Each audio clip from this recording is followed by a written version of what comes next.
Boom! What's up, everyone? Welcome to Simulation. I'm your host, Alan Sakyan. Super pumped to be talking about shadows, desires, and creativity.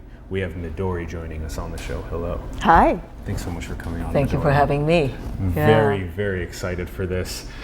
For those who don't know Midori's background, Midori is an elegant provocateur who educates on subjects of sexuality, BDSM, and self-expression, helping people reframe their place in the world. And you can find the links in the bio, ranshin.com, Women's Dominance Weekend Intensives at fortfm.com, and all her other events at fhb-inc.com. And check out her social profiles, Twitter, Facebook, Instagram, YouTube, and Patreon.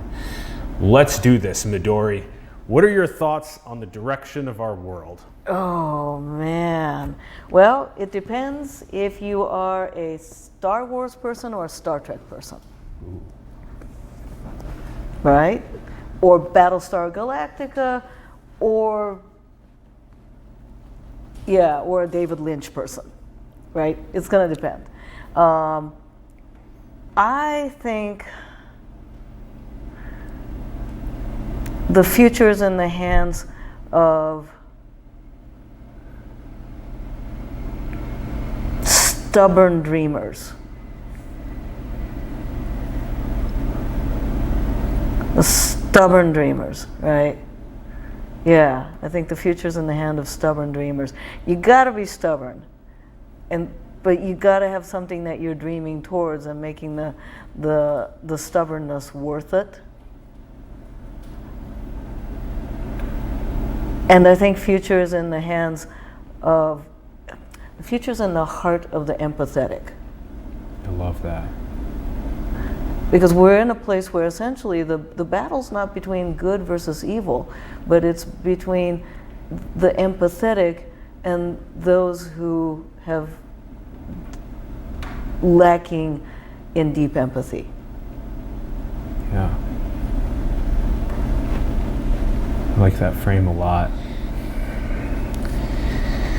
It's like one of the grand challenges of existing on this rock together is figuring out how to live on it harmoniously with nature, with what sustains us, with each other. And that's to dream, to be the stubborn dreamers, to dream that future, and then to get there together and to realize we can still compete and make ideas, but live cohesively with nature.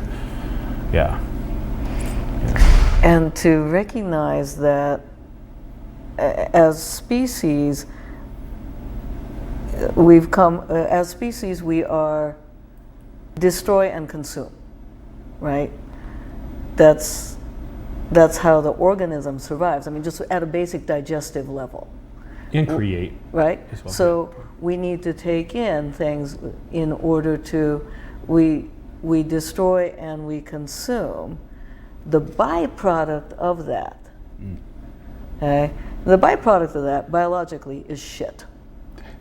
All right? But what do you do with this shit, right? Do you take that shit and create manure out of it? Or do you take shit and fling it at each other?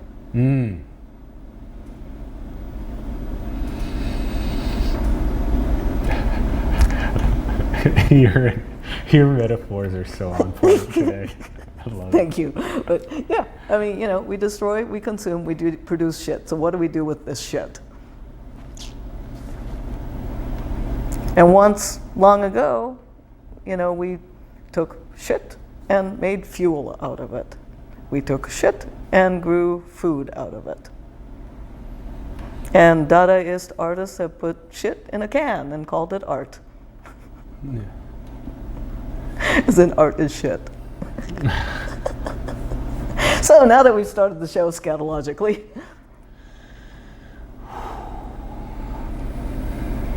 and we talk about, you know, living in harmony with nature, but I think part of it is that we may ignore that the natural cycle on this piece of rock is a constant process of matter coming together, matter dissolving, matter coming together, matter dissolving. And where are we in that cycle of matter coming apart and matter coming back together?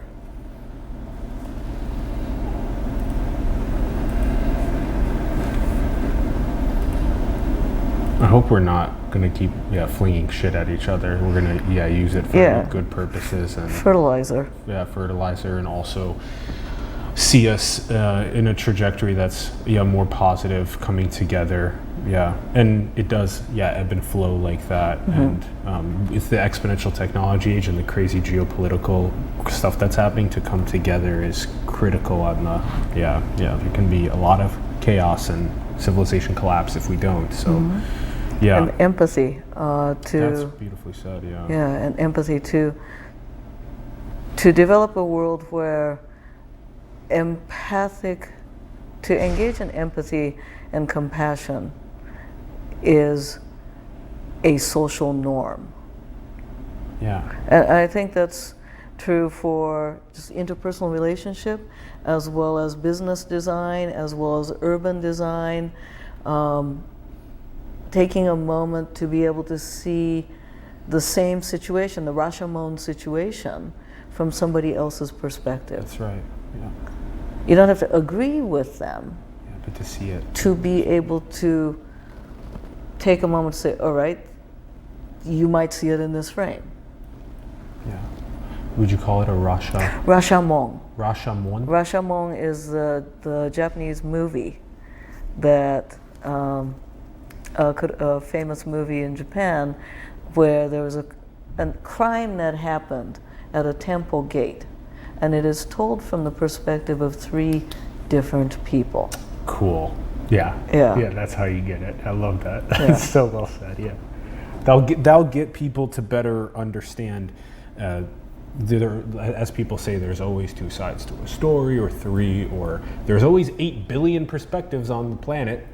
Well, now there is, but so take the Women's World Cup, right? Okay, so let's take 3 different perspectives. Did you, from one person's perspective, say the goalie, England goalie, we lost, she may say. From the team captain of the women's team USA, we won. But from the perspective of the soccer ball, I got kicked around a lot and I got no thanks for it.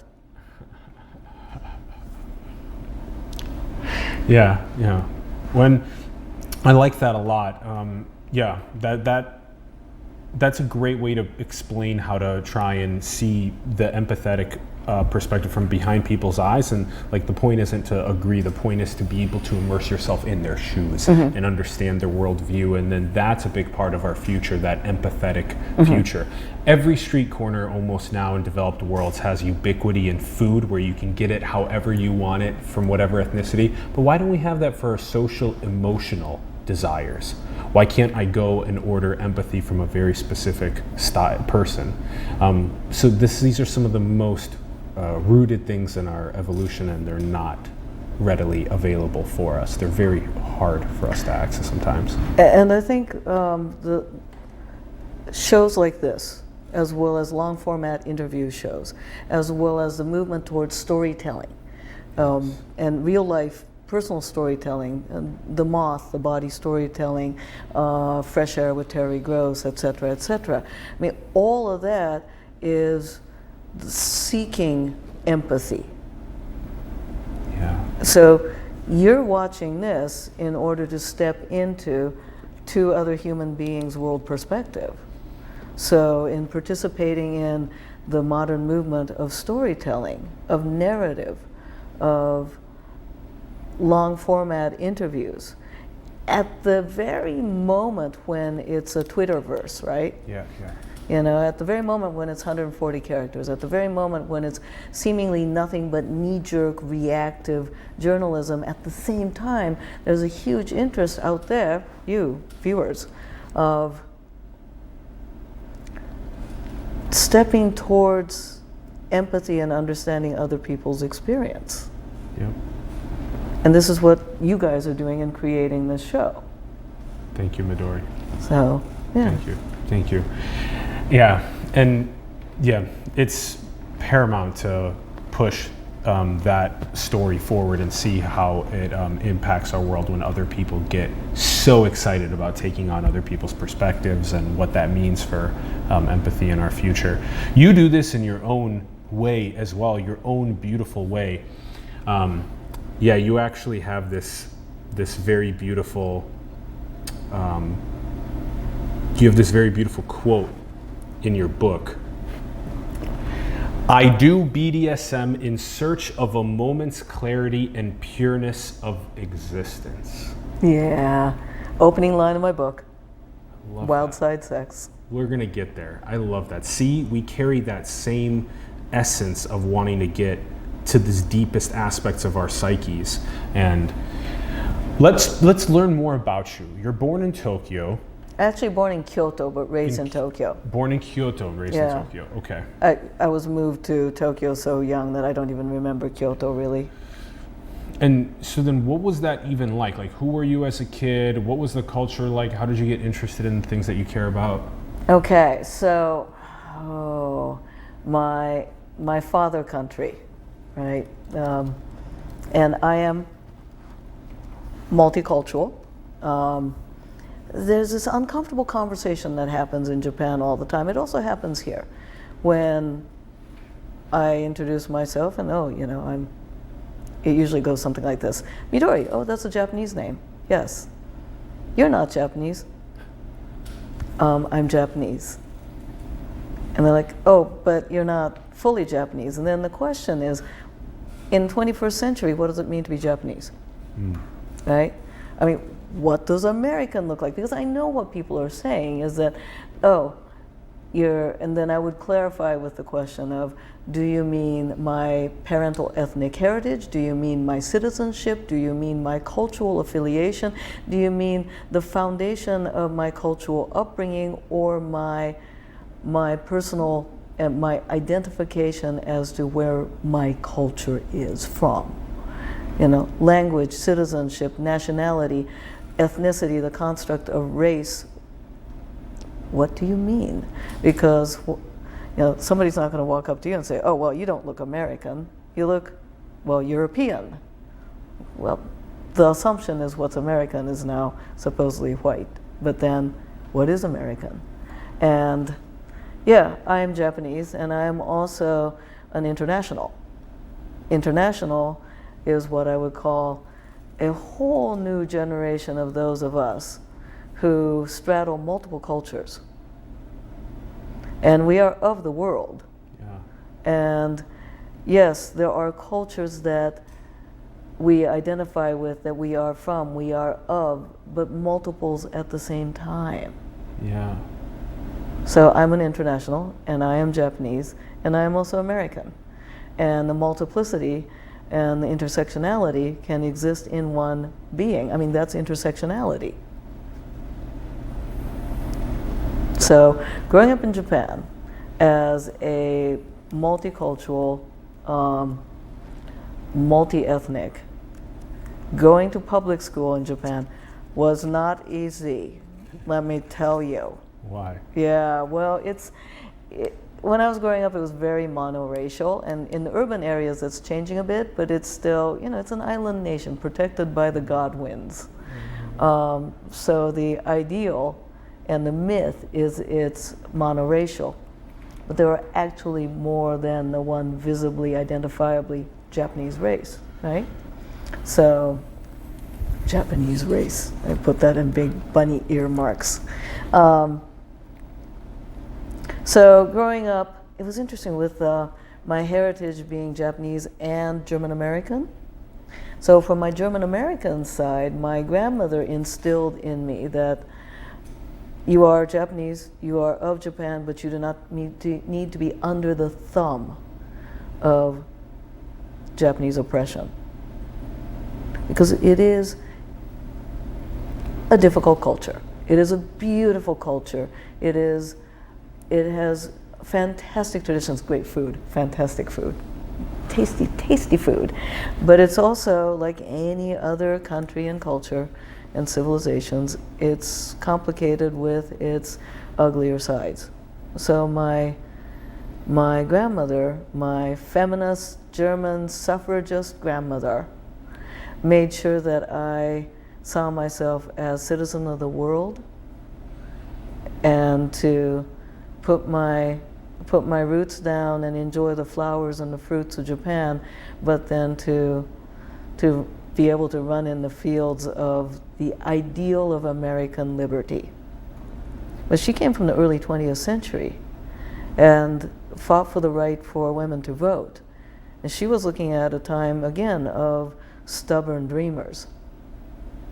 And she came out of a time when she was devastated by the Great War. World War I had wreaked havoc upon people and country, and she had survived the Depression and survived World War II. And here's a woman who said, don't be a conformist, don't be under the thumb of things Japanese, appreciate Japan, but be a woman of the world. Wow. Which made for friction in worldview growing up in Japan. Yeah. So I am very much the child of Edo, old name of Tokyo. So I consider myself an Edoko, child of Edo. It's like saying a New Yorker, right? I'm an Edoko. I am a child of the Showa imperial era, the 2 emperors back now. I absolutely am to the bones, have so many things that are Japanese value. At the same time, I also have German American intelligentsia, pioneer daughter of American Revolution in my blood as well. One of my ancestors was on the Mayflower. Yeah. So that makes for kind of a convoluted worldview for a little person. It's a beautiful worldview. I think it just sets a young person up for so much. Yeah. That's great. Thank you. In my adulthood, yes, the childhood was hard because Japan is a deeply racist country. Just nationalism is, yes. It's not so much racism, it's just proud national heritage. It's nationalism, but it's also racism. I'm going to totally own it. I mean, my culture of origin is deeply racist. So much so that I was denied citizenship because I'm mixed.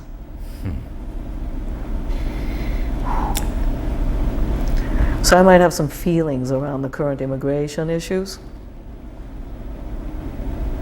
So grew up in Japan, went to public school as one of the few out internationals. I mean, a bunch of other kids went to, with similar heritage, I think, ended up going to international schools, and there are benefits to that.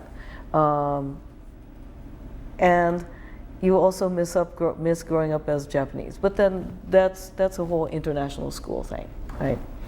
So I grew up in that. My mother is a scholar in Japanese literature, so I ended up hanging out in a lot of antiquarian bookstores in old neighborhoods. Yeah. And going to temples and going to shrines, and let me tell you, the mythology in Japan is fantastic. The ghost stories in Japan. Yeah. So I grew up with all of that. And then at around the age of 14, as the teenage angst hit and the pressure for school exams, and then realizing that what's my future as a mixed blood Japanese girl who comes from a divorced family. Okay, so these are all strikes against, and female, and on top of that, a fire horse. Fire horse is my birth year, and it's also my company name. That's why my company name, Fire Horse Productions. It happens every 60 years, and girls born on this year are supposedly cursed. We can't be tamed. And like horses with fire coming out of our manes, we run roughshod over the men in our lives, and we're not marriageable, and we speak our minds. Oh no. Oh yes. Right. Yeah. Yeah. It's not a so- curse, blessing in many ways. Yeah. It is, in hindsight, but under old Japanese structure of patriarchy and reliance, where women could access power and privilege through marriage, and arranged marriage at that too, wasn't an option. And I'm looking at my future and going, do I really want to stay here? Or do I want to go to that land far away that my grandmother has told me of?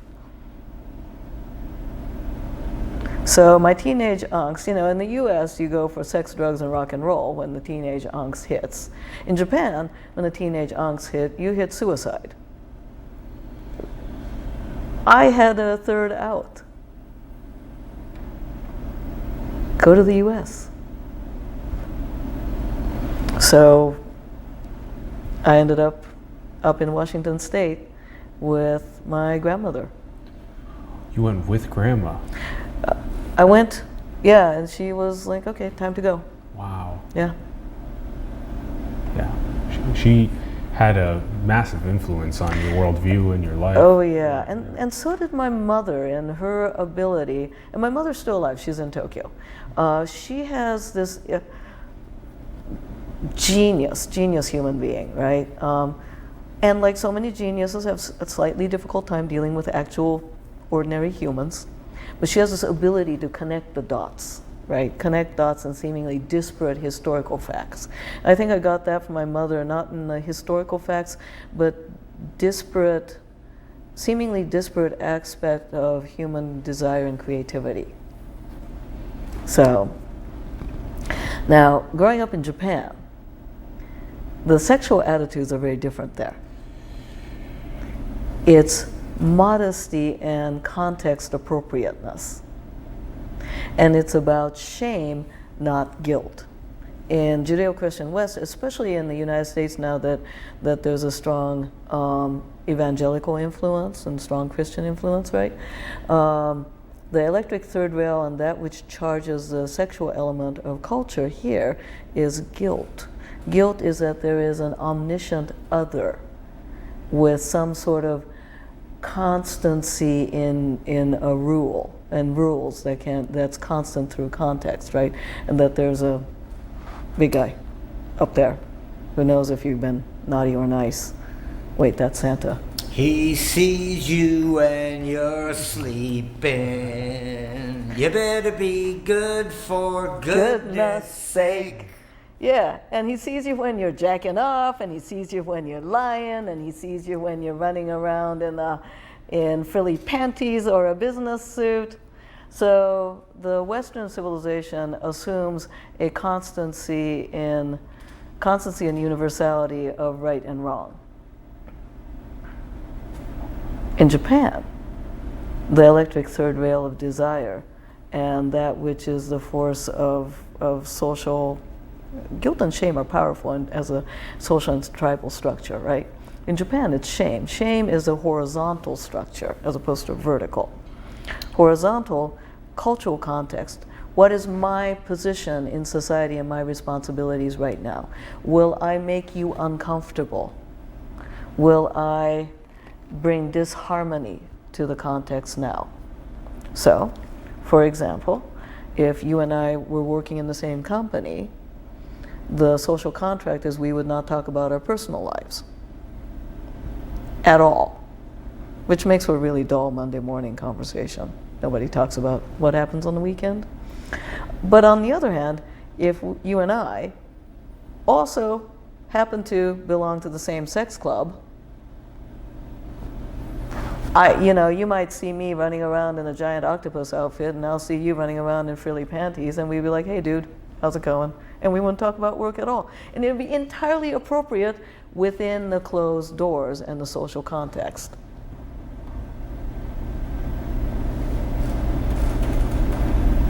Can we shatter all the taboos? So in Japan, you don't have that. And so I didn't grow up with the oh my God, this is bad, it is sin. I did grow up with is what I'm doing making you uncomfortable? Is it socially appropriate? So coming over to the US, I didn't have the guilt around the desire, but I was very concerned about, is this the right place?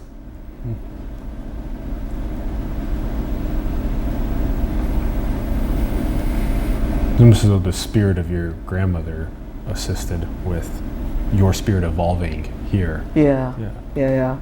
And So what happened when you got here and you're experiencing the U.S. and you're oh figuring man, yourself out? I was that weird, nerdy foreign student.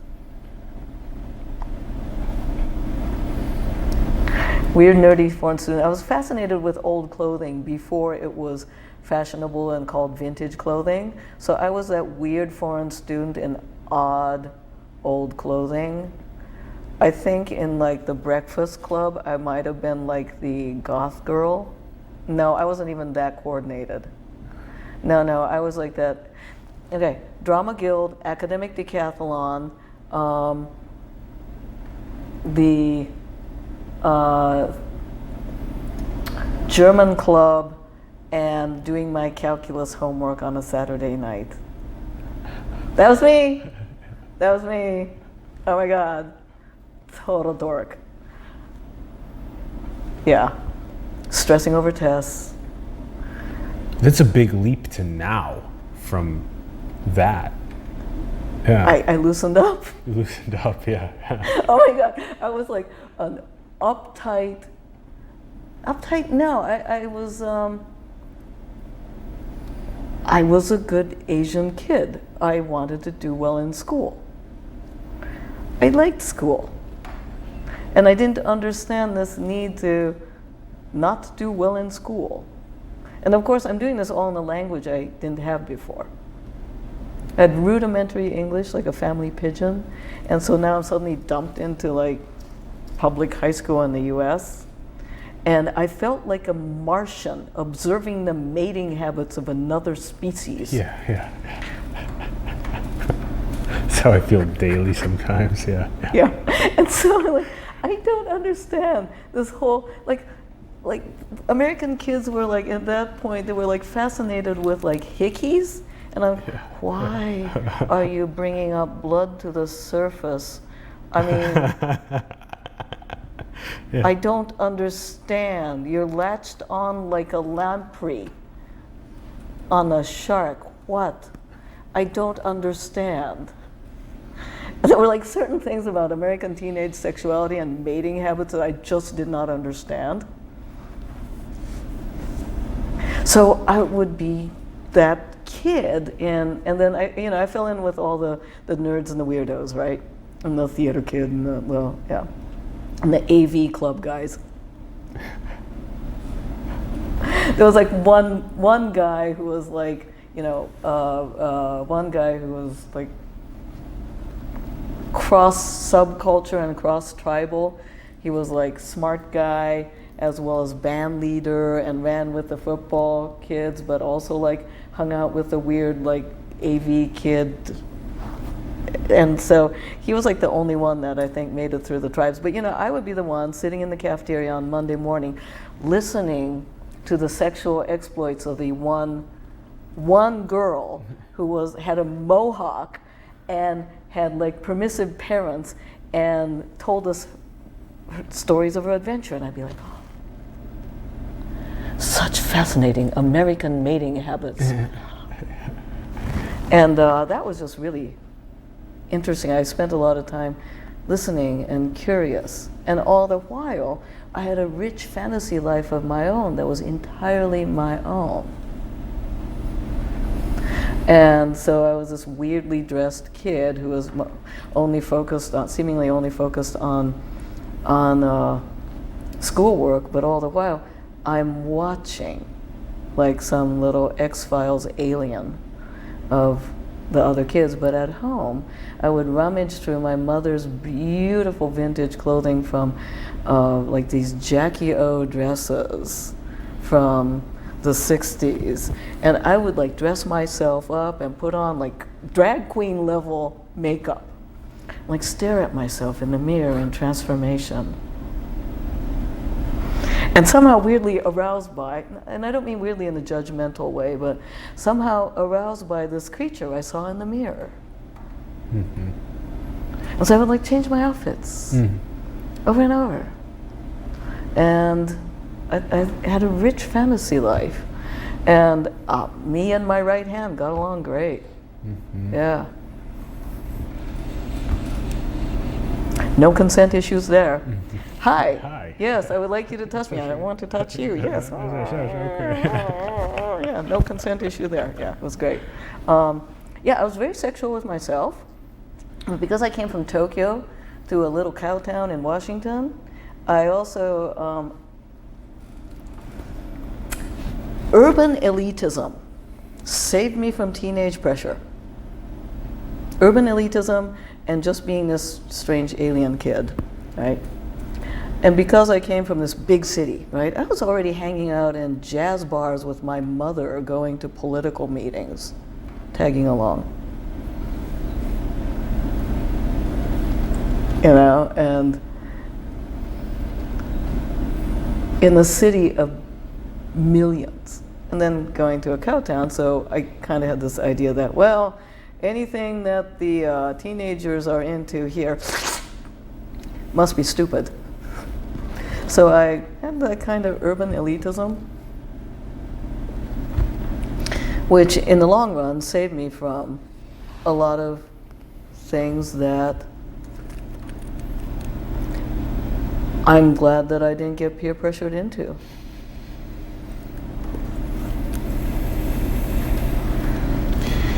Yeah. Yeah. In some ways, the humans moving into metropolises that are now melting pots of different cultures, and certain people that are very like hyper creative, that are trying to spread memes or ideas around the world. It's a cool place to be, although it's at times very disconnecting from nature. Totally. And then what about how you ended up, you know, you're talking a bit about that, you're putting on different outfits, you know, you're getting along really well with your right hand, you know, all these types of things. You have a big fantasy world. But then how does that get you into becoming an author and an artist and a sex educator? Yes. Now, so, you know, I gotta say though, recently, back to the high school part, that Rashomon thing, the different perspective, how I saw myself in high school, apparently was not how some of my friends saw me. Yeah. And that's interesting. yeah, and I was so surprised recently when I heard from somebody I knew in high school who told me that I was one of the most confident and grounded people she knew in high school. And I was like, what? What? Yeah. That's so interesting. And apparently I was an influence on her. I had no idea. I was just quietly listening and watching and doing my own thing. There's an advantage to not fitting in and just accepting that. But she thought I was confident and grounded. Like, yay. Decades later I find out, so that Rashomon effect, right? I had no idea. That's how I thought. I ended up, along the way, on a whim, enlisted in the US Army. That happened. Whoa. It seemed like it was an impulse. I liked the outfit, I think. But also, I had a certain bit of draw to, oh yeah, I didn't mention that, huh? I think I was drawn to this masculine environment because I grew up in an intellectual, feminist, female household. And there's a part of me that sought out something of the warrior, something of the masculine, not to say male, but masculine. And in hindsight, I recognized that I was creating my own rite of passage. Yes. Yeah. Yeah. It makes sense when we look back and we Right. can connect the dots. Yeah. Yeah. Yeah. You went to another like hyper extreme in the edge, and you learned something completely knew that would be super essential to what you know now? Yeah, and I didn't realize that I was physically strong. I didn't realize that I had the capacity to deal with physically intense situations. Now, I served during peacetime, so my experience was not that of actually being in a campaign or being in combat. I served during peacetime, but I still had to take some military history classes and learning command voice and jump out of airplanes and things like that, and learn the organizational structures. So I created my own rite of passage, and I'm glad for that. I ended up at Cal. What was your MOS? Oh shit, I was 35 Delta. And what's that? Soviet Tactical Intelligence Analyst. Badass. Soviet, oh my God, and then they fell apart. So there went my job. I know, it sounds so glamorous. Like, yeah, so I ended up getting my commission in military intelligence. It's not, but it's an oxymoron. Yes. Absolutely an oxymoron. Contradiction in terms. It is. I was chairborne all the way. It's kind of like, it's essentially a silhouette identification game. Can I identify this silhouette of a tank?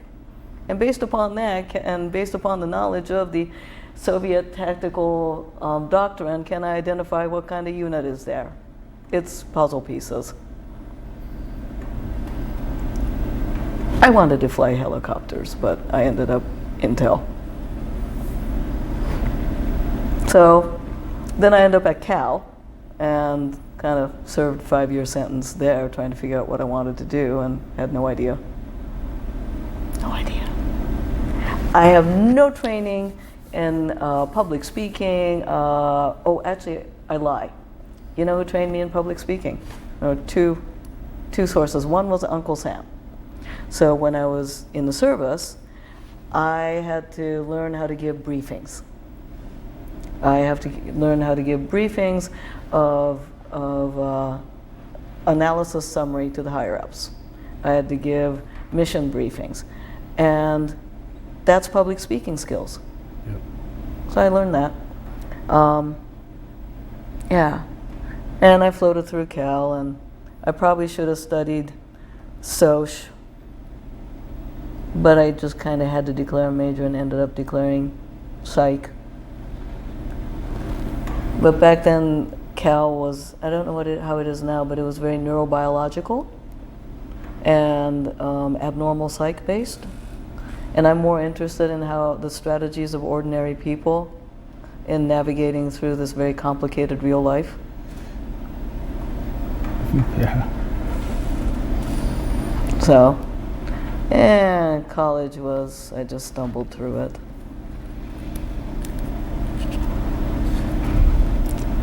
Probably would have been better suited in some other schools, but I survived the grind that is Cal. Yay, go Bears. I ended up in San Francisco shortly thereafter, and now I'm landing in San Francisco at the end of the worst of the plague. So I'm this young woman who's coming into my adulthood and my sexuality and ending up in San Francisco as a dark cloud of AIDS hangs over the city, as a generation of people wiped out in this unforgiving wave of death and hatred. Because it's not just the death, it's when politicians are saying, let's round these people up and quarantine them, maybe even gas them. When the president cannot address this pandemic, when families are abandoning their grown children and bodies go unclaimed, when physicians and health practitioners won't touch people, when the food of the patients would not be taken away because the healthcare workers did not want to touch them. When if you said hello to somebody 6 months later, they're dead. And people were at discos and nightclubs and sex parties, maybe having their last dance, their last fuck. I'm getting verklempt just thinking about it. This is very profoundly moving. Just the description of the AIDS epidemic. Yeah. What I find most peculiar about that epidemic is it happened not too long after the White riots, after Danny White was acquitted.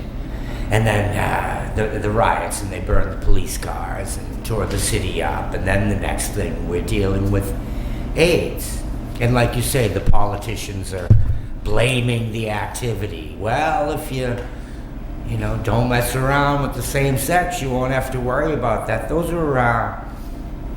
are interesting times. And rest my Uncle Rich and Nick, the most positive influences of my family on my mother's side.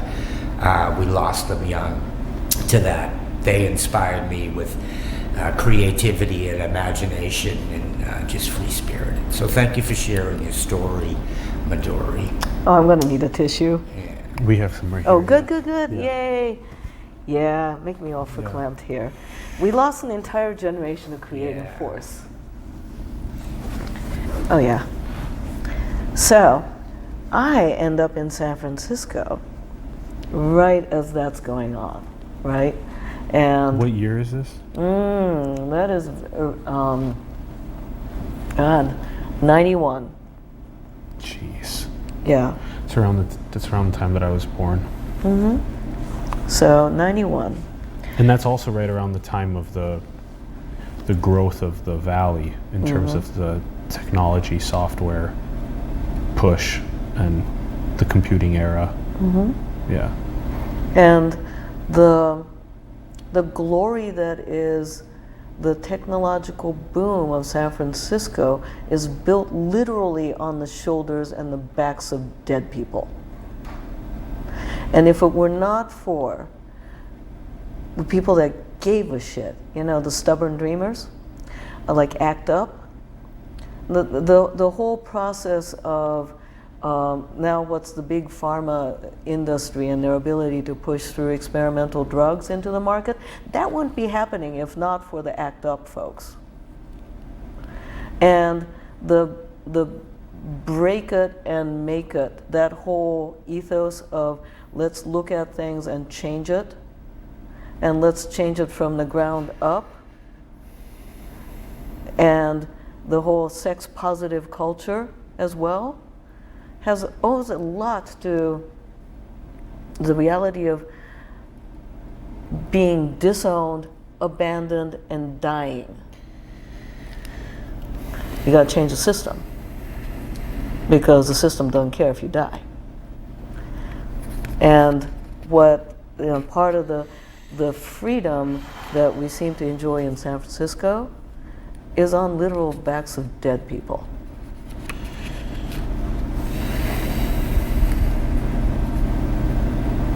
These stories are so important. We had a similar conversation with those that sacrificed so much to make the push for cannabis as well, and for those that push for civil rights, for those that push for women's rights, for those that pushed for degrees of economic freedom around the planet. People that are even today sacrificing themselves to make it so that they can decrease the amount of corruption and greed and malevolence around the world and increase the amount of freedom, dignity, prosperity, peace.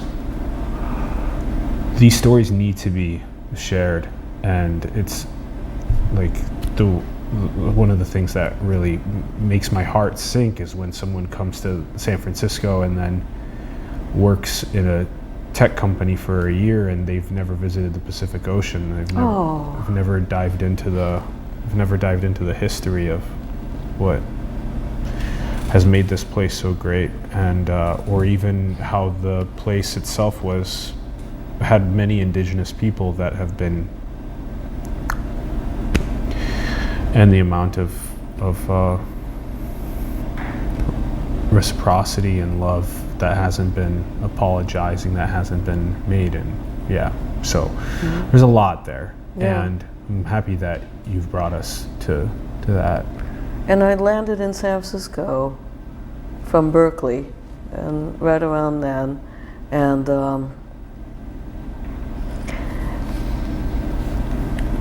in that moment, as I'm coming into San Francisco, I don't see the big picture, because in the moment you don't see the big picture, right? But I realized that people dying was a norm. It shouldn't be a norm, but it was my norm.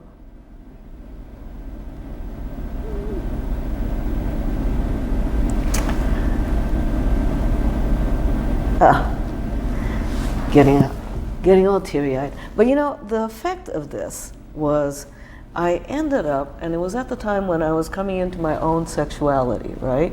And my own excitement is, ooh, sex with other people, not just my right hand in the shower head. Yay.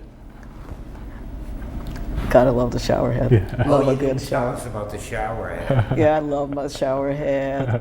Yeah, so since I was a little one, I was a water masturbator. But yeah. So, ooh, sex with other people, and I have my own apartment instead of a roommate situation. Yay, right? So I'm working in like some going nowhere administrative job downtown, and had no idea what I wanted to do for a career. You know, I wasn't one of these like smart, ambitious college students who was like, I shall be an engineer, I will get an MBA, I will be a neurosurgeon. I was like, I will get groceries. Like, you know, yeah. So, you know, I have my own apartment, yay. I got a paycheck, yay. I have a cat, yay. Ooh, I see a flyer for a dance club. I figure out it's a gay dance club. I go dancing, yay. Handsome men who will flirt and dance with me, but it seemed it's a gay club, so it was sexy and fun and safe. In the meantime, I'm not fully aware, but somewhere in my bones I'm aware that I'm surrounded by people who are dancing with deep joy because they could be dead in a few months. Do I understand that passion? No, I don't, not until later. So, Damn. yeah. Oh, the clubs were fun. How can we live with that sense of being in the moment? It only comes, I think it was, I believe it was Timothy O'Leary that on the Path Out, that he said that he could see eternity in even the blade of grass, something like that. Mm-hmm. And can we see that really? Timothy Leary? Yeah, I think so. Timothy Leary. I think it was him who said that. The Merry Pranksters. And yeah. Can we really live that much in the moment? Like, and that was when really you got good. death on the front door, yeah. That's really present. Yeah. Knock, knock, knock. Hello, death calling. Not my time to go yet. No. Okay, fine. I'll come back later. Dance while you can, because I'm coming to get you. So, and then I end up finding flyers and little, you know, this is like before the internet, right? So, or internet's there, but not the web with easier access. And I think I was, all right, for those of you who've been around, I was hanging out on the Well a bit. The Well? The Well. I'm sorry, I don't know the Well. Oh, the Well was an early internet bulletin board. Yeah, Bay Area based bulletin board service. Yeah, it's like, you know, internet archaeology there. But I started finding interesting little flyers about like erotic poetry readings, and then there was some fetish club, and then I would get I'm terribly shy, right? Terribly shy. I haven't really found my own voice, if you will. But there were these places I could get dressed up into neat expressions of myself and go. So I would create outfits with, nothing sophisticated, with like glue guns and creative combinations of wardrobe and some makeup, and I would come up with outfits and go to these events alone, and nightclubs and events. I wasn't much of a drinker and wasn't much into drugs at all, but I liked the opportunity of self-expression. Yeah. Yeah. And so that dressing up little girl wasn't out dressing up, and then I realized that if I dressed up in some way that was an interesting outfit and of some theme, some outfit, then it seemed to open doors for conversations with people, and kind of met people and met some nice people and got cruised by some nice people, and I ended up falling into cruised by stubborn dreamers and idealists who believe that sexuality is part of the human condition and human right, and having safe, accurate information to make one's own sexual decisions being so important, and that was my friends that got me into San Francisco sex information. This is before it was called the sex positive movement. I need to read this quote from you. There is no virginity to be lost, only adulthood to be gained. Yep. I like that one. Yep. And to have the right resources that are accurate for our sexual explorations. And to be able to make individual decisions based upon safe, accurate, and judgment-free information. So I fell into a group of determined idealists who saw that the pursuit of pleasure was not a path for self-annihilation, but self-expression. Mm-hmm. This is the classic right hand or left hand path. Yeah. Yeah. Do we pursue the pleasures for identifying self-expression and connection with the source, or do we stay in ascetic and abstain from overindulging in of those pleasures to commune with that source? To overindulge for obliteration and to disconnect. For obliteration, right? Yeah, there's so. Yeah.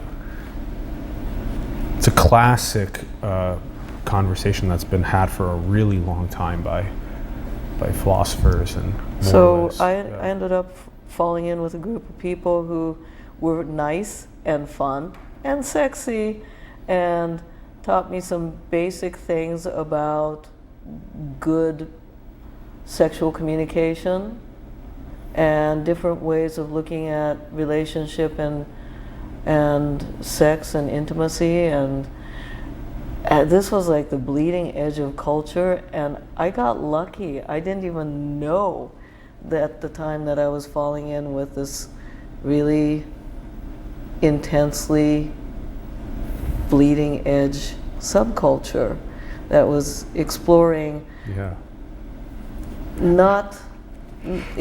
orgasm not as an act of selfishness, but self-expression and pursuit of what we now call authenticity and community forming and re-examining value based upon social justice.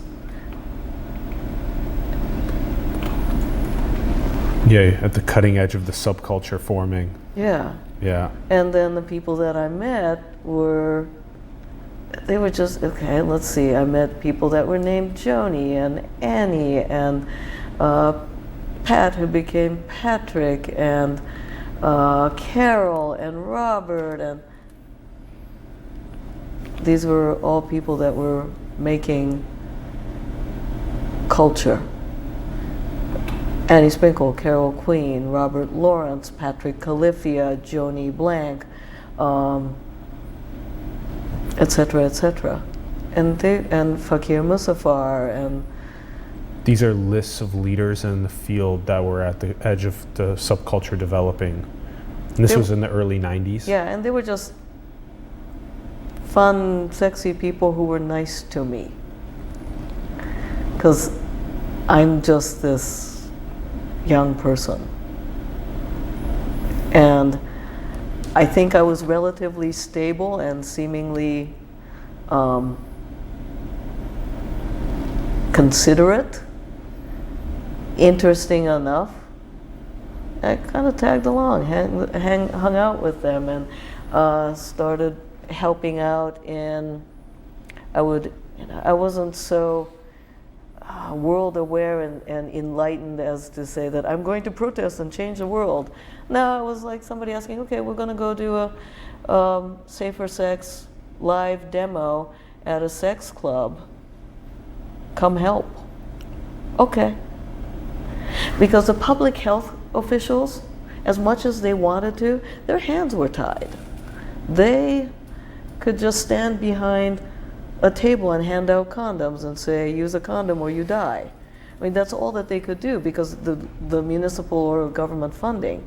Whereas a band of merry perverts could bridge the gap of information and teach from not just smart sex, but smarter, hotter sex. It wasn't just safe sex, right? Safe sex assumed for, well, if you have sex, you'll die. It's like a bad horror movie. As opposed to, hey, we're humans, we get to have sex, but why don't we have it smarter? Because there's some things that could happen. And some of the things could happen. On one side is the death, but sometimes it's a broken heart. And that sucks too. And to know how to have the feeling of knowing what to do in those moments are so important. Mm-hmm. And to be able to talk to other people about those moments. Yeah. And so I ended up saying yes to a lot of things. And when I say yes to a lot of things, I don't mean yes as in disregarding my own boundary, but I mean yes to people saying, okay, there's this thing, we need help. We need somebody to staff the table. We need somebody to step up and start staffing the phone for providing sex information. We need somebody to come out and help out with a live safer sex demo. Okay, we need or at the nightclub I would hang out at, and I would show up every week in a different outfit. I was a regular in fantastical outfits. And somebody that was a regular performer would say, oh, hey, I want to come up and perform, be part of a fashion show. I'm starting a latex company. Okay. I want to come up on stage and dance with me and Daisy, the 12-foot long boa constrictor. Okay. Hey, what are you doing there? Oh, this is called flogging. I will show you. Okay. You were in school. I was in school. I was like Alice in Wonderland. Yeah. And, you know, I was sitting around with the Mad Hatter, and I was sitting around with the Queen of Hearts and playing croquet with pink flamingos, and I just didn't know it was not normal. Yeah.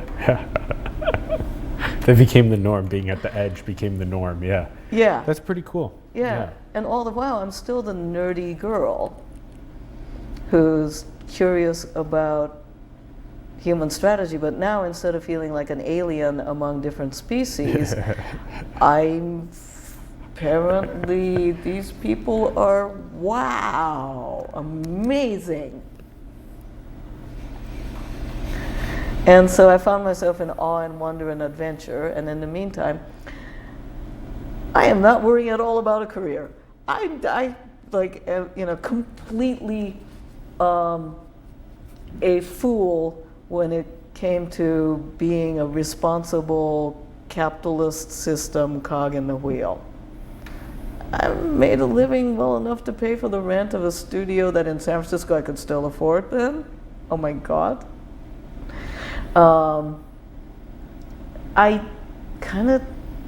I suppose I should have worried more about money. I wasn't money driven. I was still awfully curious about people. I seem to have completely abandoned any sort of grade. I must achieve this grade, I must achieve this success, because I was already born outside of the way that I was born. I was born outside of expectations of success, and whatever that meant. So I'm down the rabbit hole. Yep. Having a good time and going to exploring at very sex parties thrown by nice people, and sitting in cafes with Leatherman and Leatherdyke talking about the experience of what is it like, and we would be discussing like the emotional states of experiences. And some of the people that I knew were forward revolutionaries and out marching in the streets. I was a little shy about that stuff. But along the way, somebody noticed that I was accumulating a lot of skill and had some opinions. So a local sex newspaper editor approached me and said, "Hey, you have some interesting ideas. Would you be interested in writing?" And I'm like, "Oh, no, I can't write. No." And I had that the Japanese student. I can't write. And he, Lane Winklebleck, who was the publisher of Spectator magazine, along with his partner Kat Sunlove, and I owe him a lot because he took me out to dinner and started to pick my brain about my worldview and my philosophies and my adventuring into alternative sexuality and adventuring into what would soon become called BDSM. It was just called SM then, or leather.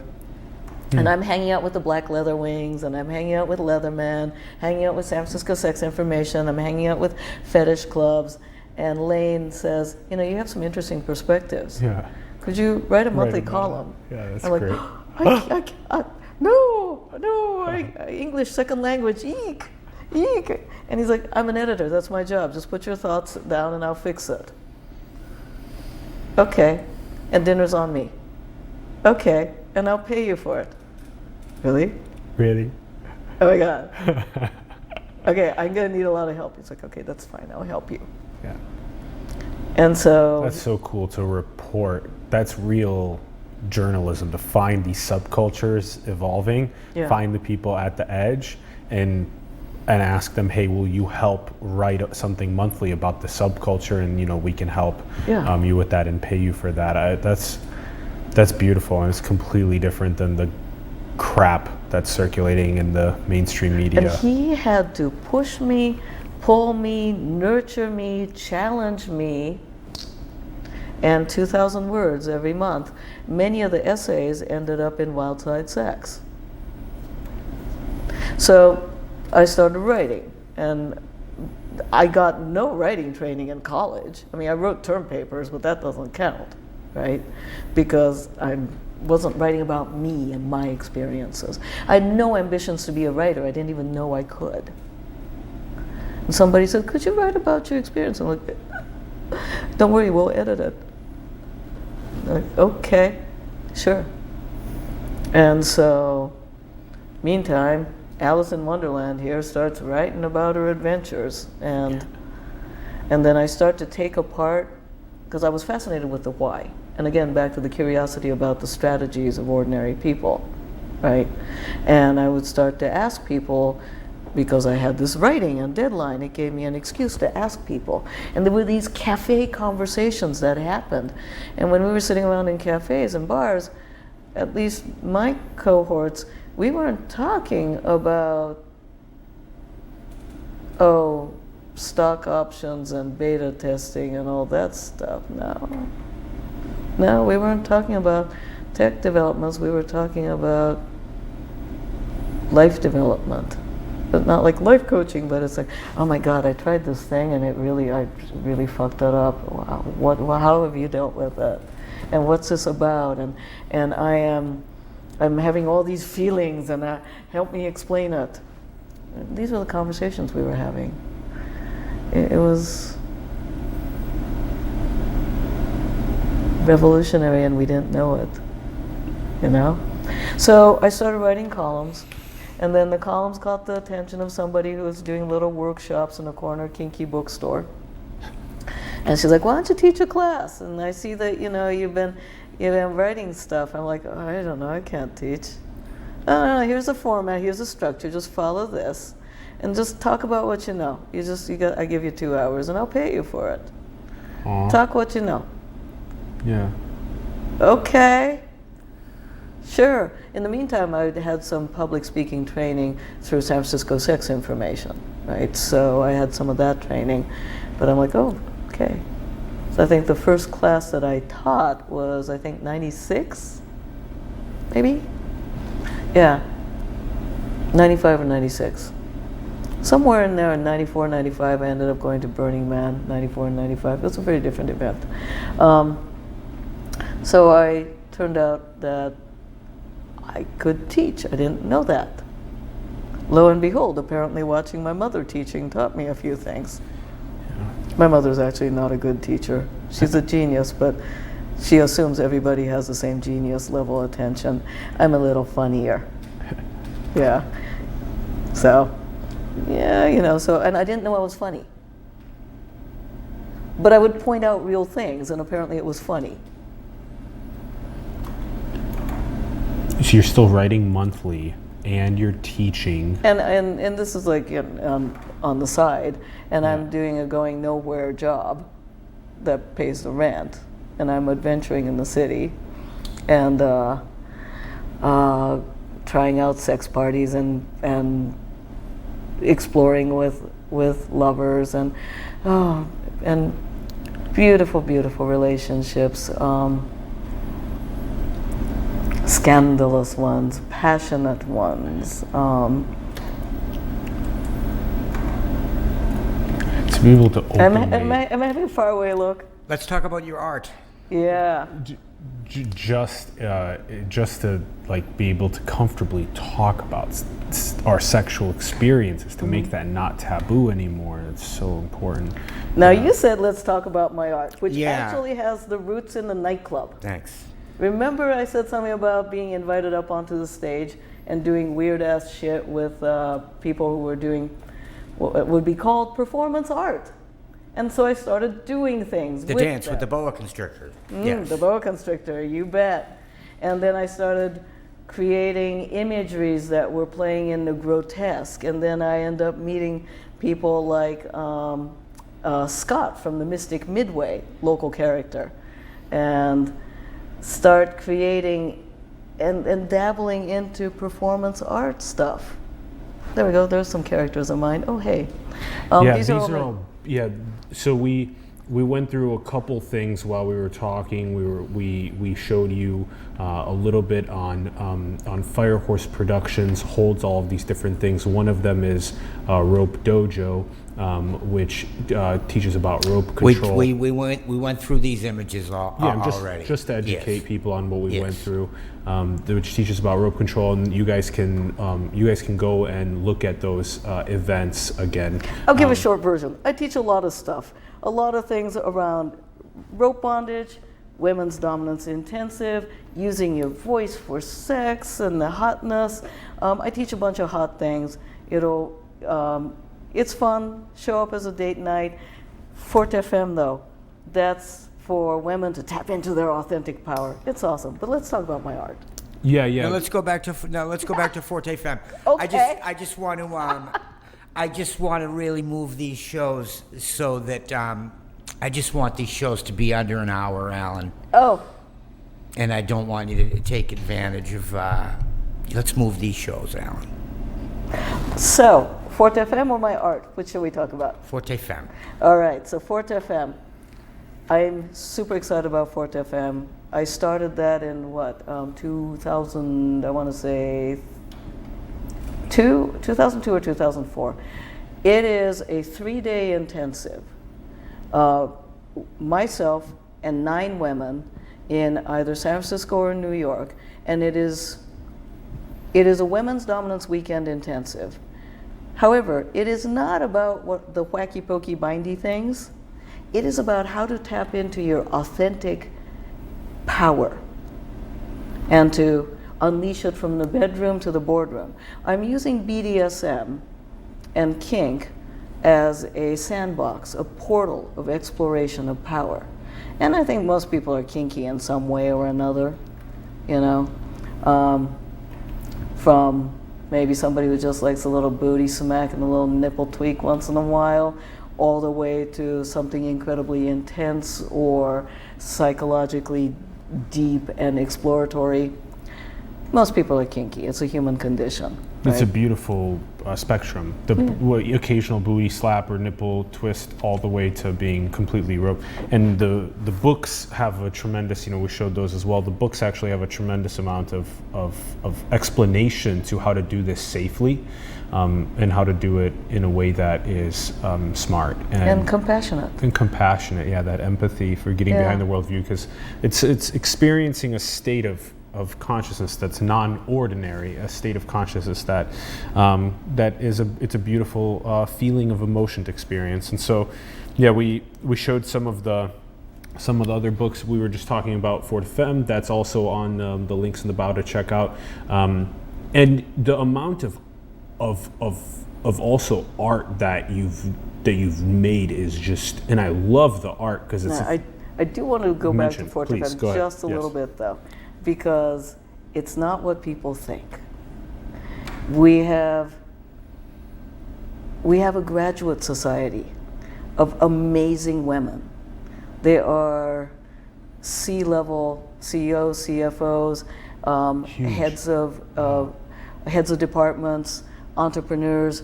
These are women who are finding ways by which to figure out collaborative power engagement in their bedroom. And they're taking it from the bedroom and being true to what would please them now, and to look at that as a model of to collaboratively create mutual satisfaction.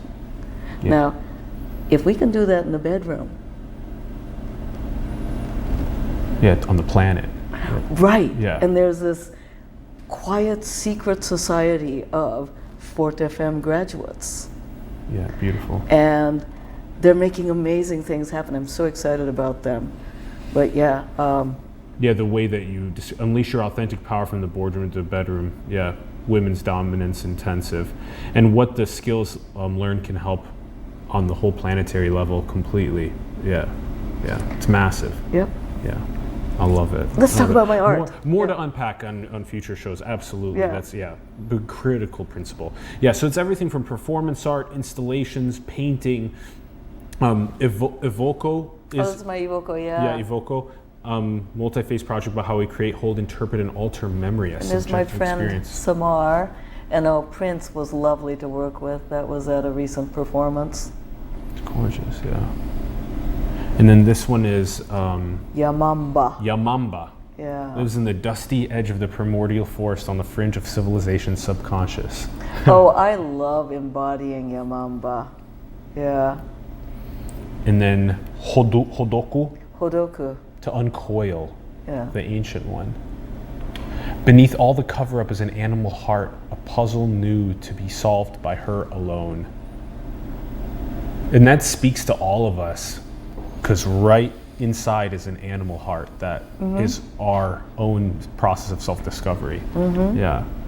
Kimono tu. Yeah, kimono tu, what we wear. Yeah, what we wear. The expectations and commodification of the Japanese American woman today. Plastics, you showed a massive exhibit of blow-up dolls that are clicked together like IKEA furniture to showcase kind of like hungry culture fed on individuals' insecurity, fears, and inadequacies. Oh yeah, and that's the love seat. The love seat is part of the part of the body of work called plastics, and it's meant to be sat on. Exactly. Yeah, and it's meant to be sat on, and it inspires conversations. interesting conversations between people, because there's this vulgar object, Yeah. right? And creating this funny thing, but underneath the humor and the goofiness is this deep cultural horror. Because all of these things, all the blow-up dolls, I mean, who talks about owning a blow-up doll? They don't. And yet it's thousands upon thousands of these are made using precious resource, exploiting labor in other countries, creating toxic byproducts, and then carbon footprint to bring us that. And then there are body parts that are replaceable, like commodified female bodies and sexual imagery of women. And all right, fine, I'll make a couch out of it. And force people to talk about it by sitting on it. And Initially it's ha ha ha, and then they realize the grotesqueness of it. Yeah, it inspires conversations that need to. So I love playing with the grotesque. I love playing with the unexpected. Yeah. I love playing with that bit of humor. This because the people that come to the dining room actually get to break the plates first, Yes. and then you assemble it into like a carpet underneath of the dining room table. I throw what I call the shatter party and invite people to break dishes. Shatter party, yeah. Yeah, and there's such an exhilaration and release of emotion when people are breaking the dishes, and then I collect it into the carpet. And I wanted to create an imagery that cut across class and demographics to address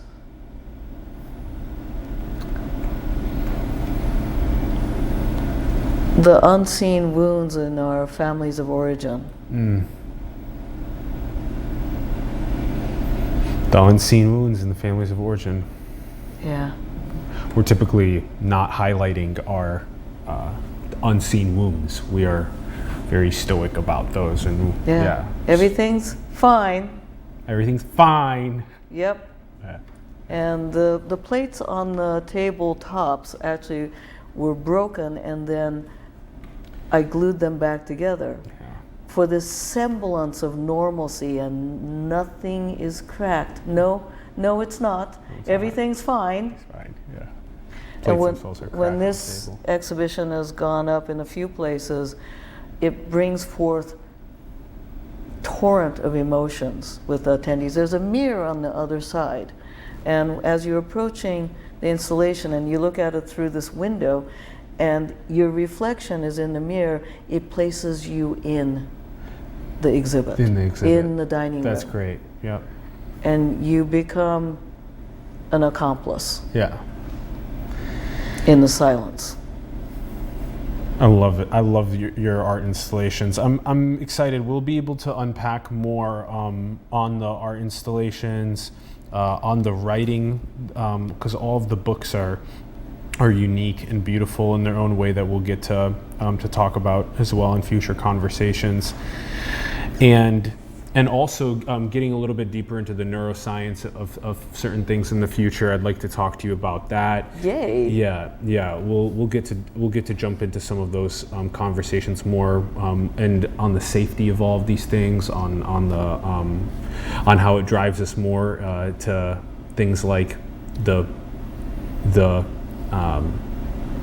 moment's clarity and pureness of existence. So I'm looking forward to those conversations in our future, Midori. This has been really fun getting to know you better and showcasing all of You this. made me cry. You crushed it. Thank You for- made me cry. Thank for you. joining us on the show. Really appreciate it. Thank you. Thank you. Thanks, Ron, for producing and directing. We really appreciate it, Ron. Shadows, desires, and creativity. Everyone, give us your thoughts in the comments below on the episode. We'd love to hear from you. Also, do check out the links in the bio as well. Again, ronshin.com and the fortfem.com and fhp-inc.com and the Twitter, Facebook, Instagram, YouTube, and Patreon profiles. Patreon, support my Patreon because I'm working on my next bondage book. She is working on the next bondage book. Support on Patreon to help with that process. Have more conversations with your friends, families, coworkers, people online on social media about shadows, desires, creativity, and all the things that we talked about today with sexuality, BDSM, self-expression. Let's get talking about that more. And support the artists, the entrepreneurs, the organizations, spiritual leaders like Midori, like Simulation. Her links are below. Ours are also below to Patreon, cryptocurrency, PayPal, and design cool merch, get paid. All the cool stuff's below for you to check out. And go and build the future, everyone. Manifest your dreams into the world. Thank you so much for tuning in. We'll see you soon. Peace.